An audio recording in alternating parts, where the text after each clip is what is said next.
Hi friends, welcome to Indhu's kitchen. இன்றைக்கி நம்மளோட கிச்சனில் ரொம்ப டேஸ்டான சீரக சம்பா சிக்கன் பிரியாணி ப்ரெஷர் குக்கரில் எப்படி பர்ஃபெக்டாக செய்கிறதுன்னு பார்க்கலாம். இதை செய்கிறதுக்காக ஃபர்ஸ்ட் ஒரு மசாலா ரெடி பண்ணிக்கணும். அதுக்காக நான் இன்றைக்கி ஒரு சின்ன பீஸ் அளவு ஜாவித்ரி எடுத்து வச்சுருக்கேன். அது கூடவே 2 கிராம்பு, 1 டேபிள் ஸ்பூன் வர மல்லி, 2 சின்ன பீஸ் பட்டை, 3 பீஸ் அளவு கல்பாசி, 3/4 டீஸ்பூன் சோம்பு, 3/4 டீஸ்பூன் அளவு சீரகம், கூடவே 2 பீஸ் அளவு மராத்தி மொக்கு, ஒரு சின்ன பிரியாணி இலையை 2ஆக பிச்சு வச்சுருக்கேன்.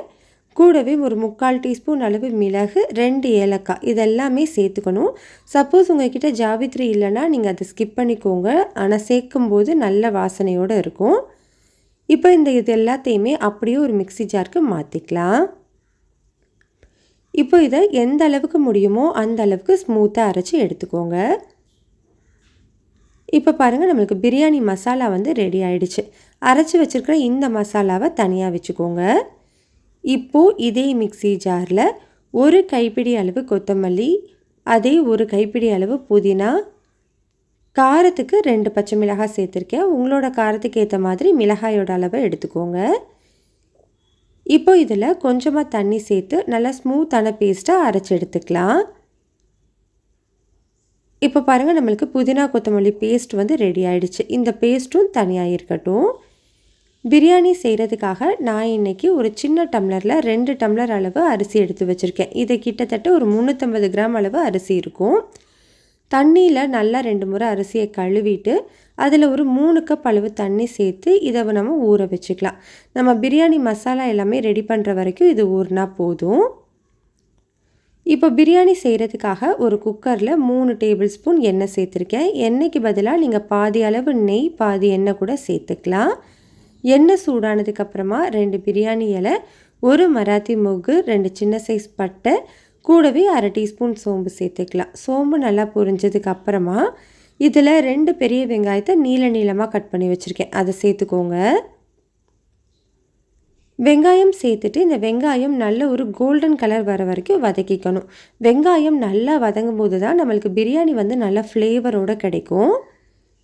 இப்போ பாருங்கள், வெங்காயம் இந்த அளவுக்கு நல்லா வதங்கி வந்திருக்கணும். இந்த டைமில் இதில் 1 டேபிள் ஸ்பூன் அளவு இஞ்சி பூண்டு பேஸ்ட்டு சேர்த்துக்கலாம். இஞ்சி பூண்டோட பச்சை வாசனை போகிற வரைக்கும் நல்லா வதக்கி விட்டுக்கோங்க. பச்சை வாசனை போனதுக்கப்புறமா நம்ம அரைச்சி வச்சுருக்கிற அந்த புதினா கொத்தமல்லி பேஸ்ட் இருக்கு இல்லையா, அதை சேர்த்துக்கோங்க. இதை சேர்த்ததுக்கப்புறமா இந்த புதினா கொத்தமல்லியோட பச்சை மணம் போகிற வரைக்கும் நல்லா வதக்கி விட்டுக்கலாம். பாருங்கள், அந்த புதினா கொத்தமல்லிலாம் நல்லா வதங்கி வந்ததுக்கப்புறமா இதில் ஒரு 1/4 கப் அளவு நல்ல கெட்டியான தயிர் சேர்த்துக்கோங்க. தயிர் சேர்த்துட்டு ஒரு 3லேருந்து 4 நிமிஷத்துக்கு நல்லா வதக்கி விட்டுக்கலாம். இந்த அளவுக்கு நல்லா வதங்கி வந்ததுக்கப்புறமா இதில் காரத்துக்கு நான் ஒரு 1/2 டீஸ்பூன் அளவு மட்டும் தனி மிளகாய்த்தூள் சேர்த்துக்கிறேன். ஏன்னா நம்ம பச்சை மிளகாயும் சேர்த்துருக்கோம், மிளகும் சேர்த்துருக்கோம். அதனால் மிளகாய்த்தூள் கம்மியாக சேர்த்துக்கோங்க. அதோடு நம்மளுக்கு பிரியாணியோட கலர் மாறாமல் இருக்கிறதுக்கு மிளகாய்த்தூள் நம்ம கொஞ்சம் கம்மியாக தான் சேர்த்துக்கணும். இப்போ தூளோட பச்சை வாசனை போகிற வரைக்கும் நல்லா வதக்கிட்டு அதுக்கப்புறமா 1/2 கிலோ அளவு க்ளீன் பண்ண சிக்கன் சேர்த்துக்கிறேன். சிக்கன் சேர்த்ததுக்கப்புறமா ஸ்டவ்வை மீடியம் ஹீட்லேயே வச்சுட்டு ஒரு 2-3 நிமிஷத்துக்கு நல்லா வதக்கி விட்டுக்கோங்க. சிக்கன் இந்த அளவுக்கு நல்லா வதங்கி வந்ததுக்கப்புறமா இதில் ஒரு பிஞ்ச் அளவு மட்டும் மஞ்சள் தூள் சேர்த்துக்கோங்க. அதிகமாக சேர்க்க வேண்டாம்.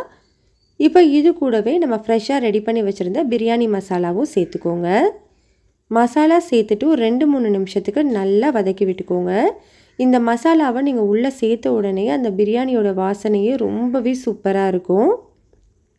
மசாலாவை சேர்த்து ஒரு 2-3 நிமிஷம் வதக்கினதுக்கப்புறமா இதில் ஒரு பெரிய சைஸ் தக்காளியை நல்லா பொடியாக கட் பண்ணிவிட்டு சேர்த்துக்கலாம். கூடவே பிரியாணிக்கு தேவையான அளவு உப்பு, 1 டேபிள் ஸ்பூன் கல்லுப்பு சேர்த்துட்டு இது எல்லாத்தையுமே ஒன்று சேர்த்து ஒரு 3 நிமிஷத்துக்கு வதக்கி கொடுத்துக்கோங்க. இப்போ இதெல்லாமே நல்லா வதங்கி வந்துடுச்சு.